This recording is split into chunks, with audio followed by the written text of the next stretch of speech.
اعوذ باللہ من الشیطان الرجیم بسم اللہ الرحمن الرحیم۔ اللہ تبارک و تعالیٰ کے نام سے شروع جو بڑا مہربان اور نہایت رحم کرنے والا ہے۔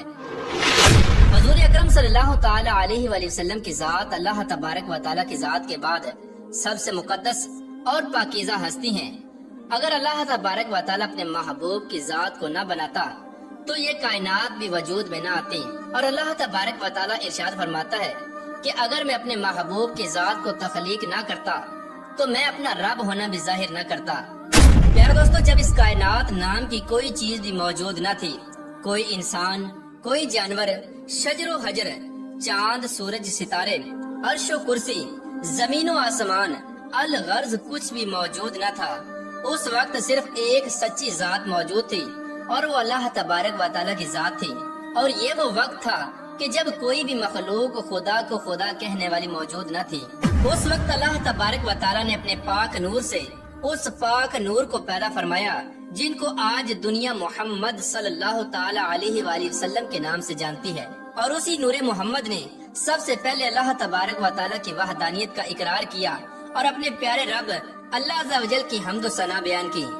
اور پھر اسی نور محمدی سے اللہ تبارک و تعالیٰ نے یہ پوری کائنات بنائی، اور پھر یہ نور محمدی حضرت آدم علیہ السلام سے ہوتا ہوا تمام انبیاء کرام تک پہنچا، اور پھر آخر کار 12 ربیع الاول مکہ مکرمہ میں یہ نور والضحیٰ کے چہرے والے حضرت محمد مصطفیٰ صلی اللہ تعالی علیہ وآلہ وسلم کی صورت میں جلوہ گر ہوا۔ پیار دوستو، آج کی اس ویڈیو میں ہم آپ کو بتائیں گے کہ جب اللہ تبارک و تعالیٰ کا محبوب اس دنیا کے اندر جلوہ گر ہوا تو اللہ تبارک و تعالیٰ اپنے محبوب سے کس طرح کلام فرمایا کرتا تھا، اور حضور اکرم صلی اللہ تعالی علیہ وآلہ وسلم پر وحی کس طرح نازل ہوا کرتی تھی، اور وحی کے وقت حضور اکرم صلی اللہ تعالی علیہ وآلہ وسلم کی کیفیت کس طرح ہوا کرتی تھی، اور اللہ تبارک و تعالیٰ نے قرآن پاک کو تھوڑا تھوڑا کر کے نازل کیوں فرمایا، ایک ہی دفعہ پورا قرآن پاک نازل کیوں نہیں فرمایا، اور حضور اکرم صلی اللہ تعالی علیہ وآلہ وسلم پر سب سے پہلی وحی کس طرح اور کون سی نازل ہوئی۔ پیارے دوستو، ان تمام تر سوالات کے جوابات قرآن و حدیث کی روشنی میں آج کی اس ویڈیو میں ہم آپ کو بتائیں گے، لہٰذا آپ سے گزارش ہے کہ ہماری اس ویڈیو کو اینڈ تک ضرور دیکھیے گا۔ پیارے دوستو، وہی وہ کلام ہوتا ہے جو خاص اللہ تبارک و تعالیٰ اپنے پیغمبروں سے فرماتا ہے۔ اس کلام کو سننا عام انسان کے بس کی بات نہیں، جیسا کہ اللہ تبارک و تعالیٰ قرآن پاک میں ارشاد فرماتا ہے، اور کسی بشر کی یہ مجال نہیں کہ وہ اس کلام کو سن سکے۔ پیارے دوستو، جب ہمارے آخری نبی حضرت محمد مصطفیٰ صلی اللہ تعالی علیہ وآلہ وسلم کی عمر مبارک 40 سال کی ہوئی تو آپ کا دل دنیا سے اکتانے لگا اور آپ تنہائی میں رہنے لگے۔ حضور اکرم صلی اللہ تعالی علیہ وآلہ وسلم دنیا کے کام کاج چھوڑ کر کئی دن غار حرا میں گزارتے اور اللہ تبارک و تعالیٰ کی عبادت میں مشغول رہتے۔ حضور اکرم صلی اللہ تعالی علیہ وآلہ وسلم کی ذات اقدس پر وحی کی ابتدا خوابوں کے ذریعے ہوئی۔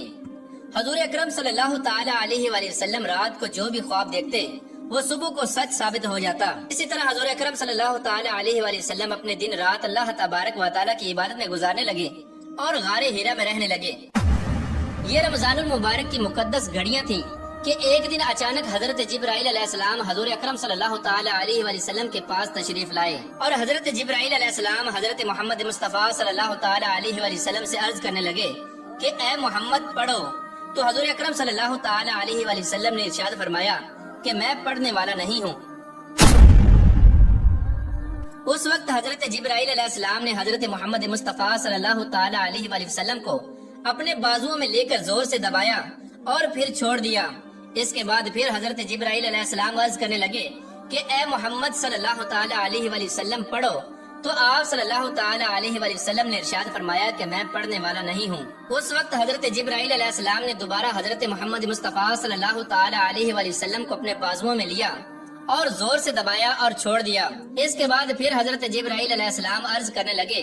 کہ اے محمد صلی اللہ تعالی علیہ وآلہ وسلم پڑھو، تو حضور اکرم صلی اللہ تعالی علیہ وآلہ وسلم نے ارشاد فرمایا کہ میں پڑھ نہیں سکتا۔ اس وقت حضرت جبرائیل علیہ السلام نے تیسری مرتبہ بھی حضور اکرم صلی اللہ تعالی علیہ وآلہ وسلم کو اپنے بازوؤں میں دبایا اور چھوڑ دیا۔ جب حضرت جبرائیل علیہ السلام نے تیسری مرتبہ یہ عمل کیا تو اس وقت حضور اکرم صلی اللہ تعالی علیہ وآلہ وسلم کو کچھ محسوس ہونے لگا کہ کوئی پیغام میرے جسم میں اتر رہا ہے۔ اس وقت قرآن پاک کی پہلی آیت اقرأ بسم ربک الذی خلق کا نزول ہوا۔ حضور اکرم صلی اللہ تعالی علیہ وآلہ وسلم کے ساتھ یہ سب کچھ پہلی مرتبہ اور اچانک سے ہوا تھا۔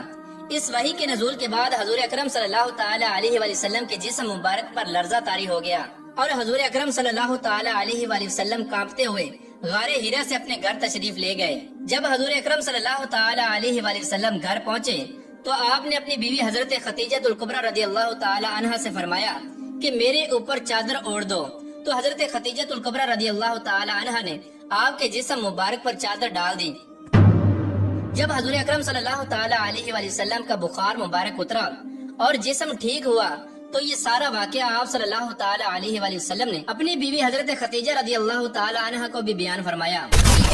پیارے دوستو، پہلے جتنے بھی انبیاء کرام گزرے ہیں ان پر مختلف طریقوں سے وحی نازل ہوتی تھی، لیکن حضرت محمد مصطفیٰ صلی اللہ تعالی علیہ وآلہ وسلم پر نازل ہونے والی وحی 6 طریقوں سے نازل ہوتی تھی۔ جیسا کہ ابن سعد رضی اللہ تعالی عنہ روایت کرتے ہیں کہ جب بھی حضور اکرم صلی اللہ تعالی علیہ وآلہ وسلم پر وحی نازل ہوتی تو آپ کے چہرے مبارک کا رنگ متغیر ہو جاتا جیسے کہ کھجور کی زرد شاخ ہو، اور حضور اکرم صلی اللہ تعالی علیہ وآلہ وسلم کے سامنے کے دانت مبارک کانپنے لگتے اور سانس رکنے لگتا، اور آپ صلی اللہ تعالی علیہ وآلہ وسلم کو اتنا پسینہ آتا کہ اس کے قطرے موتیوں کی طرح گرنے لگتے، اور کبھی کبھار ایسا ہوتا کہ وحی کی کیفیت اس سے بھی زیادہ شدید ہوتی کہ اگر آپ صلی اللہ تعالی علیہ وآلہ وسلم اونٹنی پر سوار ہوتے اور وحی نازل ہوتی تو وحی الہی کے بور سے اونٹنی زمین پر بیٹھ جاتی۔ روایات میں آتا ہے کہ ایک مرتبہ حضور اکرم صلی اللہ تعالی علیہ وآلہ وسلم پر وحی نازل ہوئی اور آپ صلی اللہ تعالی علیہ وآلہ وسلم کی ران حضرت زید بن ثابت رضی اللہ تعالی عنہ کی ران پر تھی، تو حضرت زید رضی اللہ تعالی عنہ فرماتے ہیں کہ مجھ پر اس قدر وزن معلوم ہوا کہ مجھے لگا جلدی ہی میری ران کچل دی جائے گی۔ صحابہ کرام بیان فرماتے ہیں کہ کبھی کبھار ایسا بھی ہوتا کہ جب حضور اکرم صلی اللہ تعالی علیہ وآلہ وسلم پر وحی نازل ہوتی تو دوسروں کو بھی ہلکی ہلکی آوازیں محسوس ہوتی، اور کبھی کبھار ایسا ہوتا کہ جب حضور اکرم صلی اللہ تعالی علیہ وآلہ وسلم پر وحی نازل ہوتی تو آپ صلی اللہ تعالی علیہ وآلہ وسلم کے چہرے کے قریب شہد کی مکھیوں کی بنبناہٹ جیسی آوازیں سنائی دیتی۔ پیار دوستو، بات کرتے ہیں ان 6 طریقوں کی جن طریقوں کے ذریعے حضور اکرم صلی اللہ تعالی علیہ وآلہ وسلم پر وحی نازل ہوتی تھی۔ حضرت امام بخاری رحمۃ اللہ تعالی علیہ روایت کرتے ہیں کہ ایک دفعہ حضور اکرم صلی اللہ تعالی علیہ وآلہ وسلم سے حضرت حارث بن حشام رضی اللہ تعالی عنہ نے پوچھا کہ یا رسول اللہ صلی اللہ تعالی علیہ وآلہ وسلم، آپ پر وحی کیسے نازل ہوتی ہے؟ تو حضور اکرم صلی اللہ تعالی علیہ وآلہ وسلم فرمانے لگے کہ وحی کی سب سے زیادہ سخت صورت یہ ہوتی ہے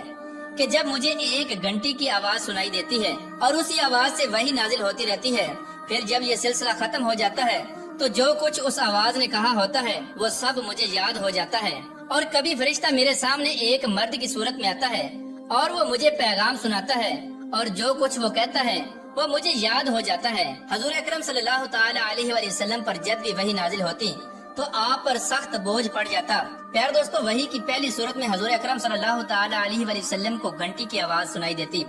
اور وحی کی دوسری صورت یہ تھی کہ فرشتہ کسی انسانی شکل میں آتا اور حضور اکرم صلی اللہ تعالی علیہ وآلہ وسلم کو اللہ تبارک و تعالی کا پیغام سناتا، جس کو حضور اکرم صلی اللہ تعالی علیہ وآلہ وسلم یاد کر لیتے۔ جیسا کہ حدیث پاک میں آتا ہے کہ حضرت جبرائیل علیہ السلام حضور اکرم صلی اللہ تعالی علیہ وآلہ وسلم کے صحابی حضرت داہیہ کلبی رضی اللہ تعالی عنہ کی صورت میں حضور اکرم صلی اللہ تعالی علیہ وآلہ وسلم کے پاس تشریف لاتے اور اللہ کا پیغام سناتے۔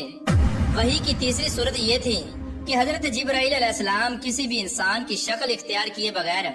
اپنی اصل شکل میں حضور اکرم صلی اللہ تعالی علیہ وآلہ وسلم کے پاس تشریف لاتے اور اللہ تبارک و تعالی کا پیغام سناتے۔ جب بھی حضرت جبرائیل علیہ السلام حضور اکرم صلی اللہ تعالی علیہ وآلہ وسلم کے پاس اپنی اصلی شکل میں تشریف لائے تو اللہ تبارک و تعالی کا خاص پیغام لے کر آئے۔ وحی کی چوتھی صورت یہ تھی کہ آپ صلی اللہ تعالی علیہ وآلہ وسلم کو سچے خواب آتے، یعنی جو کچھ بھی آپ خواب میں دیکھتے وہ صبح ویسا ہی ہو جاتا۔ اور وحی کی پانچویں صورت یہ تھی کہ حضرت جبرائیل علیہ السلام حضور اکرم صلی اللہ تعالی علیہ وآلہ وسلم کے سامنے کسی بھی صورت میں آئے بغیر حضور اکرم صلی اللہ تعالی علیہ وآلہ وسلم کے دل مبارک میں کوئی بات القا کر دیتے، یعنی کوئی بات ڈال دیتے جس کو حضور اکرم صلی اللہ تعالی علیہ وآلہ وسلم یاد کر لیتے۔ اور وحی کی چھٹی صورت جو کہ سب سے پیاری ہے کہ اللہ تبارک و تعالی بغیر کسی فرشتے کے ڈائریکٹ اپنے محبوب حضرت محمد مصطفیٰ صلی اللہ تعالی علیہ وآلہ وسلم سے کلام فرماتا اور وحی فرماتا۔ جیسا کہ معراج کی رات اللہ تبارک و تعالی نے اپنے پیارے محبوب حضرت محمد مصطفیٰ صلی اللہ تعالی علیہ وآلہ وسلم سے ملاقات کی اور آپ صلی اللہ تعالی علیہ وآلہ وسلم کو 50 نمازوں کا تحفہ دیا، جو کہ بعد میں کم ہو کر 5 نمازیں رہ گئیں۔ پیارے دوستو، بات کرتے ہیں کہ اللہ تبارک و تعالیٰ نے قرآن پاک کو تھوڑا تھوڑا کر کے نازل کیوں فرمایا،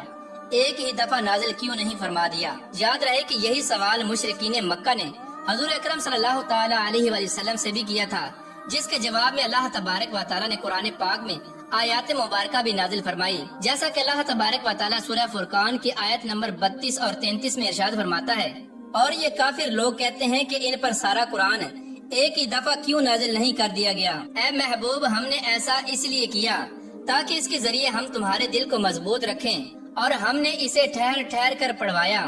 اور جب کبھی لوگ تمہارے پاس کوئی انوکھی بات لے کر آتے ہیں تو ہم تمہیں اس کا ٹھیک ٹھیک جواب اور زیادہ وضاحت کے ساتھ عطا کر دیتے ہیں۔ پیارے دوستو، قرآن پاک کو تھوڑا تھوڑا کر کے نازل کرنے میں 3 حکمتیں ہیں۔ پہلی حکمت یہ تھی کہ اگر قرآن پاک ایک ہی دفعہ نازل ہو جاتا تو قرآن پاک کے تمام تر احکامات اسی دن سے شروع ہو جاتے، جن پر ایک دم سے عمل کرنا تمام مسلمانوں کے لیے مشکل ہو جاتا۔ اور دوسری وجہ یہ تھی کہ روز مکہ والے حضور اکرم صلی اللہ تعالی علیہ وآلہ وسلم کو طرح طرح کی اذیتیں دیتے،